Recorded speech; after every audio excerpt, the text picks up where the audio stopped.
Hello everyone, Assalamu alaikum. Welcome to my channel Jyoti Eat Travel Life. আশা করি আপনারা এই রেস্টুরেন্টটা দেখে সবাই চিনতে পেরেছেন, কারণ এটা একটা ভাইরাল রেস্টুরেন্ট। এই রেস্টুরেন্টটা অনেক সুন্দর আর অনেক বড়।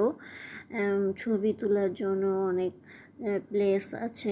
আর আমরা দেখা যায় বিকালের দিকে গিয়েছিলাম, আর অনেক গরম ছিল ওই দিন, তাই আমরা বাইরে বসতে পারি নাই, তাই আমরা ভিতরে বসেছি।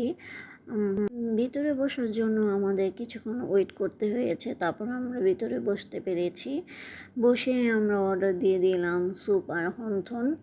এখানে আমরা থাই স্যুপ আর হন্থন অর্ডার দিয়ে দিয়েছি।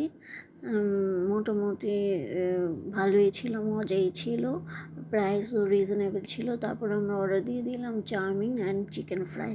এটাও অনেক মজা ছিল, প্রাইসও রিজনেবলই ছিল। তারপর আমরা অর্ডার দিয়ে দিলাম হলো 2টা ড্রিঙ্কস। এটা হলো একটা পুদিনা পাতা আর লেবু দিয়ে ড্রিঙ্কস, আর একটা হলো ওরিও শেক। ওরিও শেকটাই আমার কাছে মজা লেগেছে, আর পুদিনা পাতার এটা আমার কাছে মজা লাগেনি। এটা অনেক মজা ছিল, আপনারা চাইলে ট্রাই করতে পারেন। তারপরে নিয়ে আসলাম আপনাদের সাথে রাতের ভিউটা। রাতের ভিউটা অনেক সুন্দর, কারণ অনেক লাইটিংয়ের কারণে রাতের ভিউটা আরও বেশি সুন্দর লাগে। কিন্তু রাতে হলো পিকচারটা আপনার ভালো উঠবে না, কারণ আপনারা চেষ্টা করবেন বিকালের দিকেই